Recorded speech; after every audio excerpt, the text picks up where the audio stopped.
hormati pada dosen pengampu Qawaid Fiqih Bapak Irfan Khairi MPD, dan yang saya hormati pada rekan-rekan mahasiswa yang semoga selalu mendapatkan kesehatan oleh Allah Subhanahu wa taala.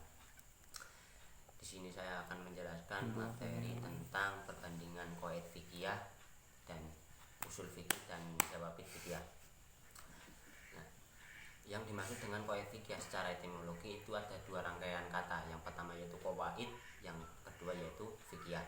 Nah, kalau secara etimologi, qawaid fikih adalah perumusan umum dari hukum-hukum furu' yang banyak jumlahnya dan serupa, sehingga perumusan itu dapat mengganti furu'-furu' yang ada dan sejenis dalam cangkupan kaidah tersebut.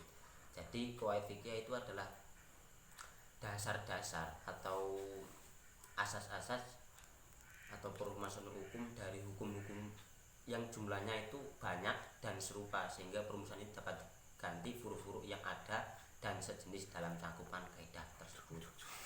Tuh. Nah, dalam untaian dari hukum-hukum furu' yang sejenis seperti hukum niat dan hubungan dengan hubungan dengan permasalahan ibadah. Nah, niat itu menjadi rukun ibadah. Jadi sholat tanpa niat maka sholatnya tidak sah, karena sahnya sholat itu karena adanya niat, seperti itu. Jadi ada hubungan niat dengan sholat atau ibadah, itu yang menyangkut dengan ibadah. Yang kedua yaitu dalam hal jinayat, niat menjadi kriteria untuk membedakan antara perbuatan yang dilakukan dengan sengaja dan yang tidak disengaja. Apabila saya melakukan kejahatan terhadap seseorang, kalau itu disengaja berarti itu dengan niat, maka itu dosa. Tapi kalau tidak disengaja itu juga tidak dosa. Maka dalam kriteria ini niat menjadi rukun sahnya perbuatan ataupun rukun kesempurnanya. Menjadi kriteria untuk membedakan antara perbuatan yang dilakukan dengan sengaja dan yang tidak disengaja. Itu dalam niat. Yang kedua yaitu dalam akad. Yang ketiga yaitu dalam akad. Niat merupakan kriteria bentuk apakah yang sesungguhnya dimaksudkan dengan persetujuan itu. Seperti kata-kata ini, yang misal kata-kata ini aku bayarkan utangku, yang diucapkan seseorang kebetulan mempunyai hutang dan janji akan memberikan sesuatu hadiah. Nah, ketika diucapkan ini aku bayarkan hutangku, itu enggak ada kata-kata hadiah, tapi dalam hal itu ada perjanjian kalau akan diberikan hadiah. Nah, itu menyangkut dengan niat. Maka yang dianggap berlaku dalam akad-akad transaksi adalah maksud-maksud dan makna-makna transaksi itu, bukan lafaz atau bentuk-bentuknya. Di situ.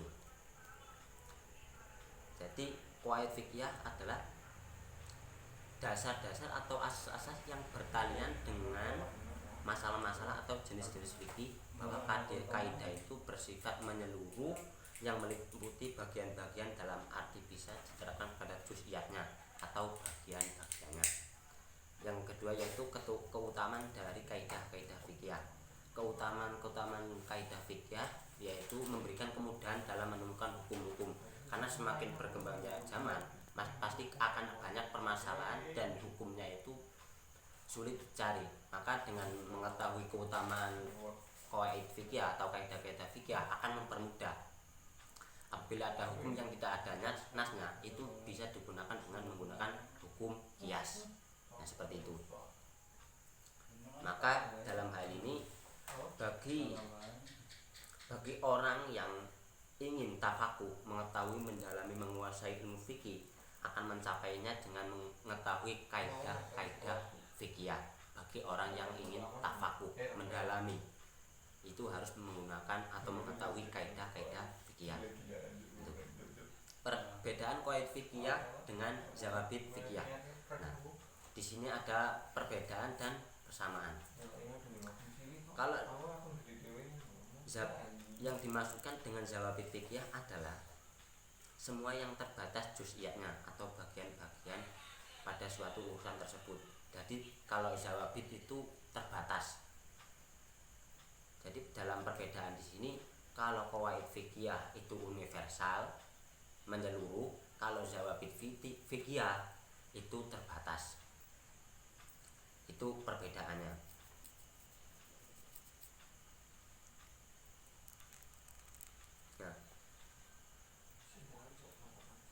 Itu adalah salah satu perbedaan antara qawaid fiqhiyah dengan zawabit fiqhiyah. Jadi kalau perlu diingat lagi bahwa kalau qawaid fiqhiyah itu menyeluruh banyak, tapi kalau zawabit fiqhiyah itu hanya dalam satu ruang lingkupnya itu terbatas. Sedangkan zawabit fiqhiyah itu suatu masalah fikih yang ruang lingkupnya itu banyak, menyeluruh. Itu adalah sebuah perbedaan. Itu dan termasuk maksud dari zawabit fikihah.